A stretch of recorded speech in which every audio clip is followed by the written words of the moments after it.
সবাইকে স্বাগত ডিপিএন নিউজে। লেবাননের যুদ্ধবিরতির পর সবকিছু ঠিক করা হচ্ছে, সেখানে রাস্তা পরিষ্কার করা হচ্ছে ইত্যাদি ইত্যাদি সবকিছু।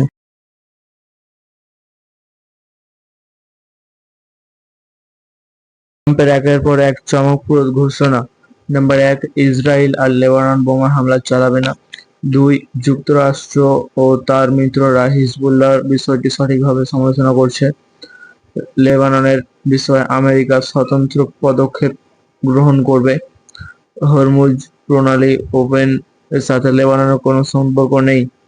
যুক্তরাষ্ট্র ইরানের পারমাণবিক মজুদ নিজেদের দখলে নেবে, এর বিনিময়ে কোনো অর্থ লেনদেন হবে না। ইরান বিশ্বের সবচেয়ে গুরুত্বপূর্ণ জলপথটি উন্মুক্ত করেছে, হরমুজ প্রণালী। যুদ্ধবিরতির যুক্তির দুটি প্রধান সত্য: লেবাননের সংঘাত থেমে যাবে এবং ইরান হরমুজ প্রণালী খুলে দেবে, এবং এটাই হয়েছে। যদি ভবিষ্যতে কোনো সময় ইসরায়েল তার সিজফায়ার ভেঙে ফেলে এবং লেবানন আক্রমণ করে, সেই সময় ইরানও হরমুজ প্রণালী বন্ধ করে দেবে। 40 বছরের মধ্যে এই প্রথম ইসরায়েল ও লেবানন কর্মকর্তারা ওয়াশিংটনে মিলিত হয়েছে এবং সিজফায়ার সম্পর্কে আলোচনা করেছে।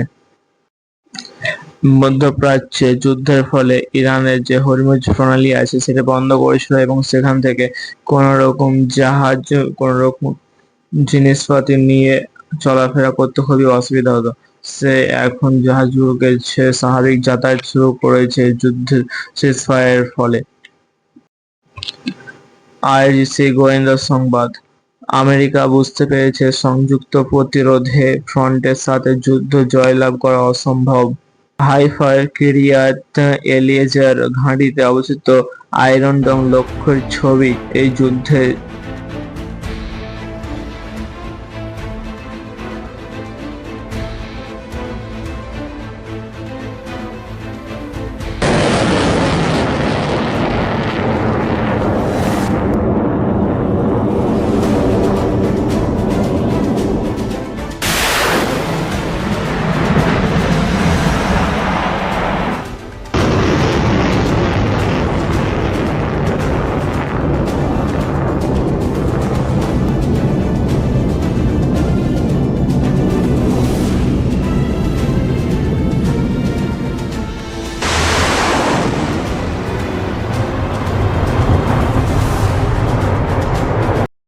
ভারত চীনের কারেন্সি, যেটা চাইনিজ ইউয়ান নামে পরিচিত, এবং আইসিআইসিআই ব্যাংকের ব্যবহার করে তেল কিনছে, রিপোর্ট রেউটার্স।